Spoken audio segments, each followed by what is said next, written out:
자, 명쾌한 해설을 해주실 뉴스 전문가가 스튜디오에 나와 있습니다. 오늘은 특별히 북한 내부의 심리와 속내를 가장 정확하게 꿰뚫고 있는 인물이죠. 바로 태용호 국민의힘 의원과 함께하겠습니다. 안녕하십니까? 어서 오십시오. 예, 안녕하세요. 네. 예, 반갑습니다. 자, 오늘 북한 얘기로 문을 열어볼 텐데요. 이틀 전이었습니다. 북한이 인민군 창설 90주년 기념 열병식을 열었습니다. 무려 2만여 명의 병력이 참여한 역대급 규모의 열병식이었는데요.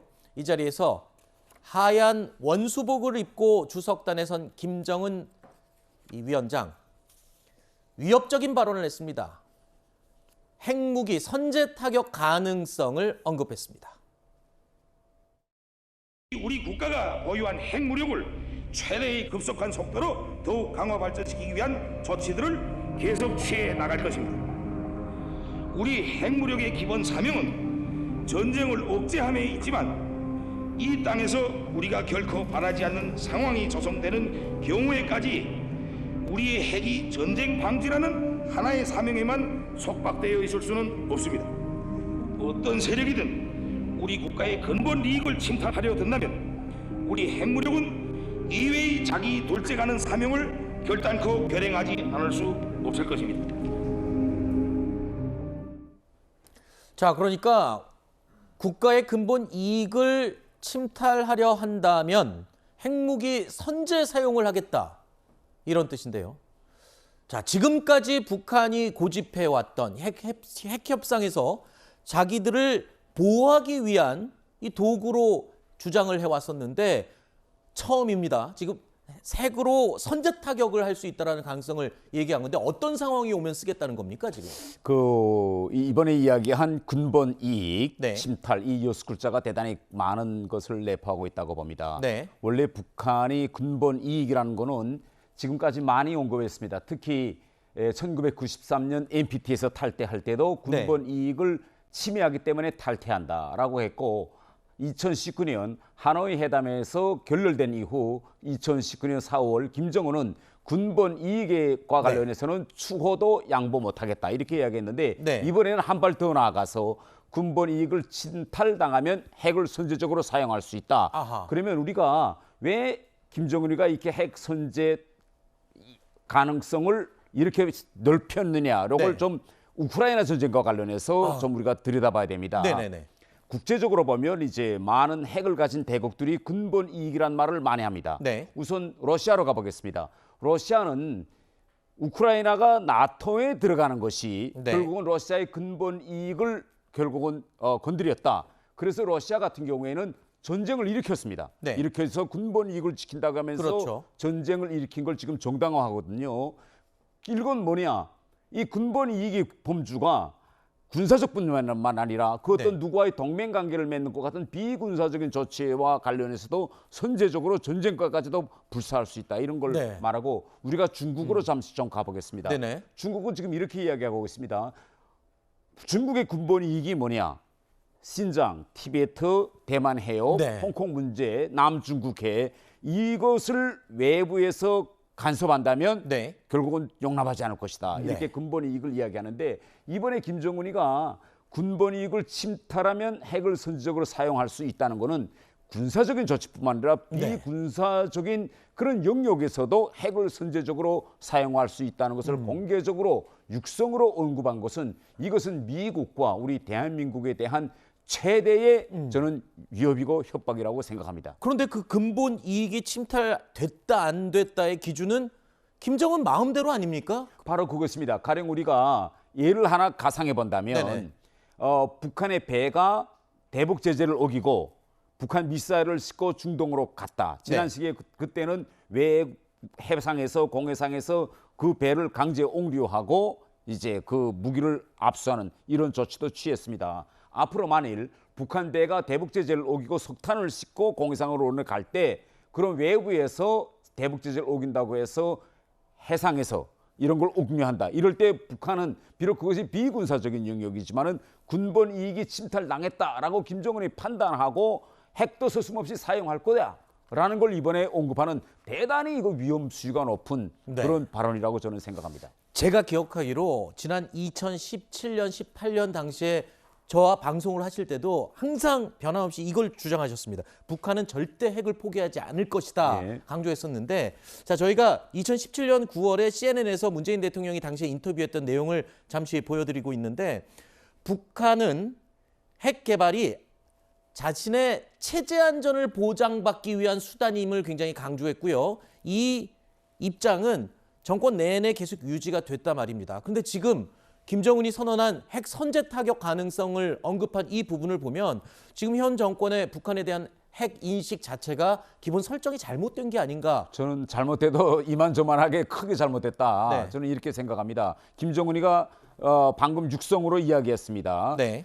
전쟁 억제 기능을 더 벗어나서 앞으로 군본 이익 침탈당한다면 선제적으로도 사용하겠다. 이것은 지금까지 문재인 정부에서 유지되어 오던 소위 김정은에게 비핵화 의지가 있다라고 했던 그 전제 자체가 대단히 잘못된 전제였다는 걸 우리가 알 수 있겠습니다. 네. 그리고 또 한 가지 이번 열병식에서요. 굉장히 의미 있는 한 장면이 있습니다. 지금까지 자위적인 도구로 이 공개적인 이 얘기를 해왔던 핵무기에 대해서 왜 갑자기 북한 김정은이 이렇게 자신감 있게 선제 타격까지 이야기를 꺼낸 것일까요?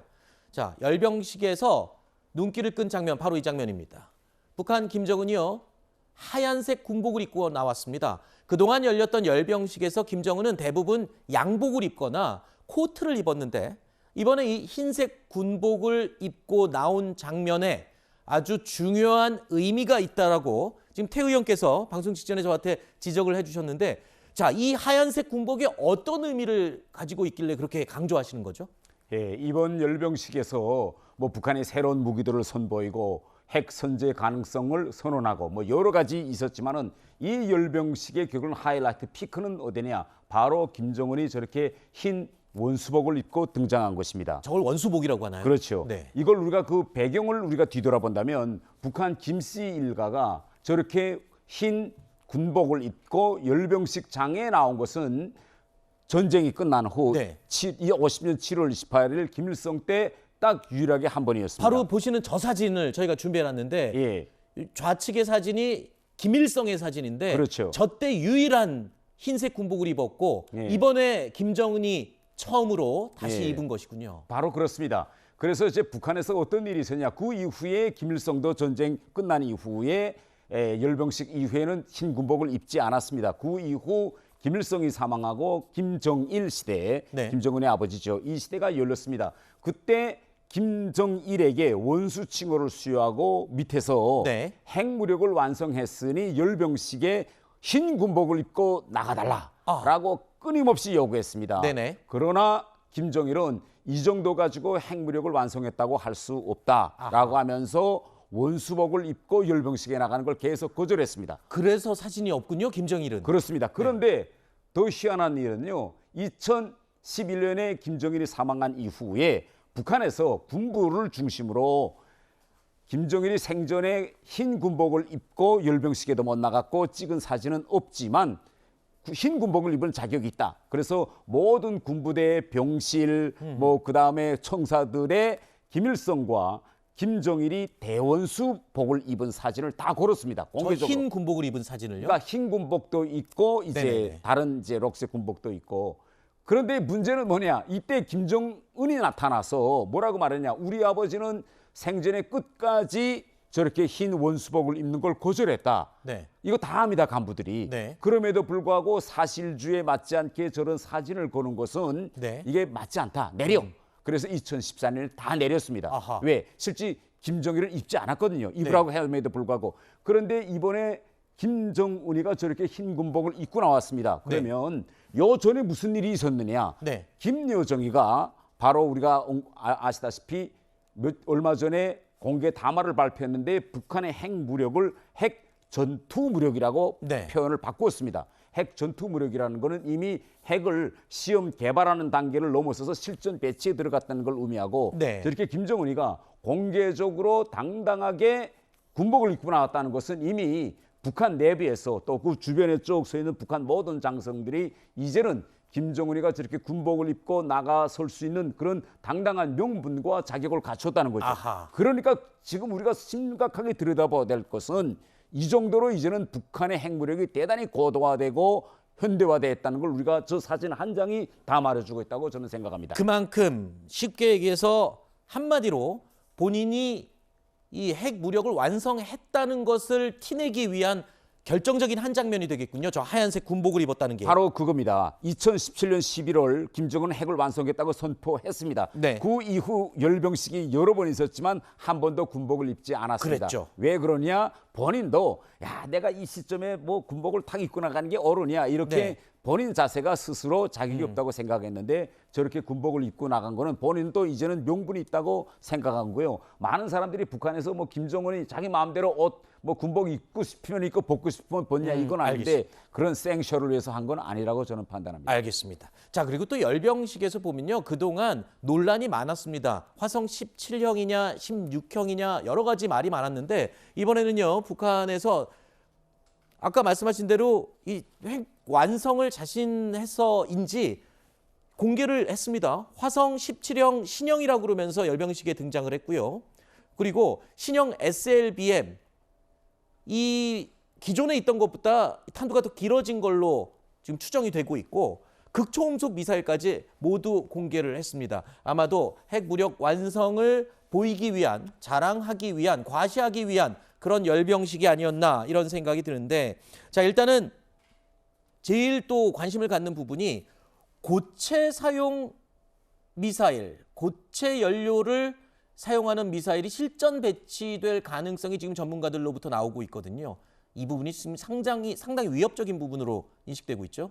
예, 북한은 이미 3,000톤급 미사일을 건조한다는 그 사진까지도 다 공개했습니다. 네. 단 지금까지 아직 보여주지 못한 것이 그런 미사일에 고체 연료가 들어간 그런 SLBM을 발사하는 이 성공 장면까지는 아직 보여주지 못했는데요. 지금 현재 김정은이가 지난해 1월부터 끊임없이 자꾸 이야기하는 것이 뭐냐면 전술 핵 무기를 다종화 네. 현대화하겠다. 그러니까 앞으로 고체 연료에 기초한 SLBM이라든가 미사일 발사는 저는 시간상 문제라고 저는 생각하고 있습니다. 네. 자 그리고 눈길을 끈 게 어제 열병식에서 그동안 보이지 않았던 리설주가 또 등장을 해서 관심을 끌었어요. 그리고 또 이 추가 질문인데 얼마 전에 신원을 알 수 없는 이 여성이 또 리설주 대신 수행을 하는 모습이 나타나서 다들 궁금했는데 누군지 혹시 아직 모르시나요? 저도 잘 파악이 되지 않고 있습니다. 저 네. 여성이 누군지. 제가 있을 때는 한 번도 보지 못한 그런 여성이고 지금 보니까 현성호를 대신해서 우전을 뭐 저렇게 꽃다발을 받고 저런 우전을 다 챙기는 것으로 지금 보여지는데 네. 저 여성에 대해서는 잘 모르겠습니다. 아 그렇군요. 네. 도대체 누군지 언론에서도 지금 굉장히 관심을 많이 갖고 있는데 아직도 파악이 안 되고 있는 상황입니다.